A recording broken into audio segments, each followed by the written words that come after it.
जय श्री राम। सो आज आपके लिए क्या गाइडेंस है, लेट्स सी दैट.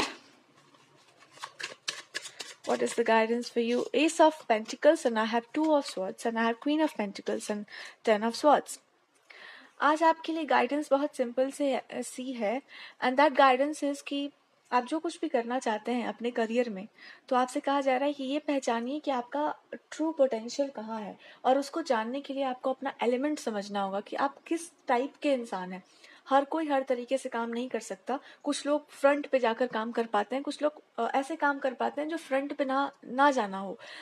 तो आपसे कहा जा रहा है कि आप एक ऐसे इंसान हैं जो बहुत ज़्यादा पब्लिक में नहीं जा सकते. तो आप ऐसे चीज़ों को चूज़ करिए, ऐसे चीज़ें आपके लिए बनी हैं जहाँ पर फ्रंट में ना जा करके भी आप बहुत सारा बेनिफिट ले सकते हैं अपने इस टैलेंट का, क्योंकि आपके पास एनालाइज करने का पावर बहुत अच्छा है. आप समझते बहुत चीज़ों को गहराई से हैं. आप बहुत अच्छे लेक्चर बहुत अच्छे से आप दे सकते हैं. और कुछ लोग जो है बहुत इंटरेस्टेड पावर्स में है, मैनिफेस्टेशंस में, हीलिंग में है. एंड कुछ बहुत क्रिएटिव आर्टिस्ट हैं जहाँ पर चेहरा दिखाना उतना ज़रूरी नहीं है, आपका आर्ट ज़रूरी है. तो यहाँ पे कहा जा रहा है कि आप पहचानिए कि आप किस टाइप के इंसान हैं और उसी चीज़ में आपको जाना है आगे, बिकॉज आप जो हैं पहले आपको उस चीज़ में कम्प्लीटली सीटेड होना होगा. आपको उस चीज़ को समझना होगा कि आप कौन हैं, एंड देन फिर आपके लिए जो चीज़ें बनाई गई हैं वो आपकी तरफ आएंगी. अगर आप ही अपने आप को ठीक से नहीं समझते तो फिर उन चीज़ों को मैनिफेस्ट करने में समय लगेगा. तो आपसे गाइडेंस आपके लिए कही जा रही है कि try to understand yourself, and then आप जब इस चीज़ को अच्छे से आपके अंदर रूटेड हो जाएगा तो मैनिफेस्टेशंस आपकी उसी के अकॉर्डिंग होंगी. किसी के कहने से अपने पाथ को चेंज करने की ज़रूरत नहीं है. ये आपको अपने भीतर से रियलाइज़ करना होगा, और जब आप उसको समझ लेंगे तो मैनिफेस्ट हो जाएगा आपके लिए जो कुछ भी है. And trust me, you are meant to live abundant life. बहुत कुछ है आपके लिए, name, fame and reputation with a lot of abundance, वो सब कुछ है आपके लिए. लेकिन अपने एलिमेंट में जब आप आएंगे तब है. Without being in your element वो मैनिफेस्ट नहीं हो पाएगा. और अब वो समय आ गया है कि आपके लिए वो जो भी चीज़ें रखी गई हैं वो आप समझें और मैनिफेस्ट करें. यहाँ पे बात करियर का भी हो रहा है, यहाँ पे बात आपके लव या रिलेशनशिप का भी हो रहा है कि आप जिस तरह के नेचर में हैं उसी नेचर में आपको कम्प्लीटली सीटेड होना है. फिर जाकर के जो आपका पार्टनर है उस टाइप का आपको मिलेगा. तो यहाँ पे बहुत सिंपल सा गाइडेंस है. आई कैन ऑल्सो हियर जिन लोगों के साथ धोखा हुआ है, जिन लोगों का हार्ट ब्रेक हुआ है, कोई थर्ड पार्टी सिचुएशन है, अब समय आ गया है उसको कम्प्लीटली उस चैप्टर को एंड करने का. आपकी लाइफ में एक नया चैप्टर स्टार्ट हो रहा है. तो थर्ड पार्टी सिचुएशन जितना भी रहा है आपकी लाइफ में, जो कुछ भी जितना भी लंबा रहा है, कुछ लोगों के लिए 8 years तक का रह सकता है, 8 साल लंबा, 4 साल, 2 साल, 3 साल, जो कुछ भी है उसको अब कम्प्लीटली एंड करना है. एंड करने का मतलब है अपने मन से उस चीज़ को निकाल कर रख देना है. अब उन चीज़ों की आपको कोई ज़रूरत नहीं है. आपने जितना अपने ऊपर काम करना था आपने कर लिया है, बहुत कुछ आपने कर लिया है. अब आप उससे निकल चुके हैं, अपने मन से भी उसको आप बाहर निकालिए. राधा देवी की आप उपासना कर सकते हैं. आप उनको माता कहिए या देवी कहिए, या आप जिस भाव से उनको पूजना चाहें उनका आपको नाम उच्चारण करना चाहिए. या आप किसी की भी गाइडेंस के थ्रू कर सकते हैं. कोई भी आपको गुरु जो आपके हृदय पर ज़्यादा आपको, जिनकी बातों का प्रभाव आपके हृदय पर पड़ता हो, आप किसी भी ऐसे गुरु के साथ कनेक्ट करिए जो श्री राधा रानी के भक्त हों, और आप उनकी सेवा उपासना करिए. आपके लिए बहुत अच्छा होगा, आपकी हीलिंग के लिए बहुत अच्छा होगा. क्योंकि अब आपके लाइफ का नया चैप्टर स्टार्ट हो रहा है, तो पुराने चैप्टर्स कम्प्लीटली अब जा रहे हैं और आपको ज़रूरत पड़ेगा. सो उनकी कृपा की आपको बहुत ज़्यादा ज़रूरत है. उनकी कृपा है आप पर, आपको बस इस चीज़ का एहसास होना बाकी है जो आपको इसी तरीके से हो सकता है. तो ये, और मेरे पास जो कार्ड्स हैं वो ये बता रहे हैं कि फ़िलहाल आपकी लाइफ में जो भी चीज़ें रुक गई हैं ना, वो इसलिए भी हैं क्योंकि आपका हृदय ही तैयार नहीं है. आपका हृदय ऐसा आपने बंद किया उसको, इतना ज़्यादा उस पे आपने कठोरता से प्रतिबंध लगाया है कि वो बेचारा, कहते हैं ना कि आपका हार्ट जो है बिल्कुल क्लोज्ड है. अब उसको ओपन अप करने का समय है. आप चाहे जितना भी कह लें कि नहीं नहीं ऐसा नहीं है, पर सच यही है कि आप जानबूझ करके अपने आप को इतना ज़्यादा पाबंदी में रख लिए, अपने हृदय को, उस घटना के बाद, कि बहुत कठिन है आपके लिए फिर वापस खुलना दुनिया के सामने.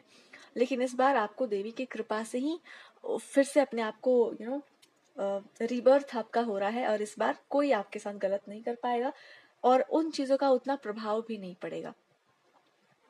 क्योंकि अब जो भी आपके लिए है वो आपको मिलने वाला है, और जो आपके लिए होता है उसको कोई आपसे छीन नहीं पाता है। जो हुआ वो आपके लिए नहीं था, अब समय आ गया है इसको एक्सेप्ट करने का। कुछ लोग भगवान कृष्ण के बहुत अच्छे उपासक थे, भगवान श्री रामचंद्र के, भगवान विष्णु के उपासक थे, पर इस घटना के बाद उन्होंने बहुत तकलीफ हुई है उन्हें।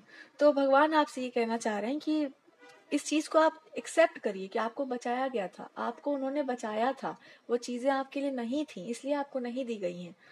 जब आप इसको स्वीकार करेंगे, आप उनसे फिर से वो जुड़ाव महसूस करेंगे जो आप खो चुके हैं। कुछ खोया नहीं था, आपका क्रोध था, आपकी जिद थी एक, जिसके कारण ये गैप आ गया था इतना समय तक भक्त और भगवान के बीच। तो भगवान कह रहे हैं कि भाई देखो, ऐसा है कि तुमको ये समझाने में समय लग गया कि वो इंसान आपके लिए अच्छा नहीं था, इसलिए आपको ऐसा, और आपके साथ बहुत सारी घटनाएं इसके द्वारा हुई हैं। अपने क्रोध में, अपने जिद में आपने बहुत सारे आध्यात्मिक ऐसे परिवर्तन अपने जीवन में देखे हैं जो शायद नहीं होता अगर आप इस चीज को उतना सीरियस नहीं लेते तो, पर आपने लिया, अपने अंदर बहुत कुछ आपने बदला।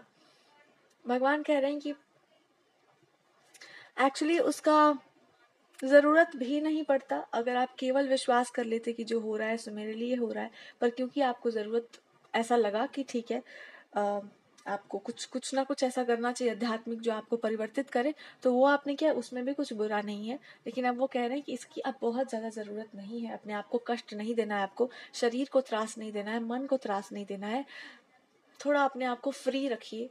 कहते हैं ना कि सहज अवस्था में आ जाइए। ईश्वर आपसे कुछ भी ऐसा बड़ा नहीं चाहते हैं जिससे आपको तकलीफ हो, वो आपको प्रसन्न देखना चाहते हैं, और फिर से वैसे ही देखना चाहते हैं जो विश्वास आपको था। यहाँ ऐसे लोग हैं जो भगवान विष्णु के उपासक हैं, विष्णु भगवान के बड़े निकट हैं आप सभी जानते हैं इस बात को। लेकिन कहते हैं ना कि लड़ाई हो जाती कभी कभी भगवान से भी, तो ऐसा ही हो गया आपके साथ। आपसे भगवान बस यही कह रहे हैं कि भाई ठीक है, लेकिन अब हो गया, बहुत हो गया। अब आपको उतना कुछ करने का जरूरत भी नहीं था, अगर आपने कुछ बहुत ज्यादा किया है तो उतना कुछ करने का जरूरत नहीं भी था, लेकिन ठीक है। फाइन, अब नहीं, ये सही कि अब बस हो गया, अब आप अपनी लाइफ को जी लीजिए, जितना मन करे उतना खुल के जीना है आपको, और उन पर विश्वास रखिए, बस पूरा विश्वास उन पर रखिए। आप जैसे भी भगवान को पूछते हैं मित्र भाव से, मतलब आपका जो भी भाव है उसी भाव को वो चाह रहे हैं, कुछ आपसे और नहीं चाह रहे हैं। वही कनेक्शन बनाकर चलिए जो इमोशनल बॉन्ड था आप दोनों का, भगवान और भक्त के बीच का जो संबंध आपको प्रिय था, उनको भी वही प्रिय है।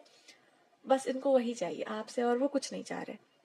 तो जो भी प्रैक्टिसेस को लेकर के कंफ्यूज थे कि कौन सा प्रैक्टिस करें क्या नहीं करें, आप अपनी प्रसन्नता के लिए कर सकते हैं, लेकिन ऐसा उसकी जरूरत नहीं है।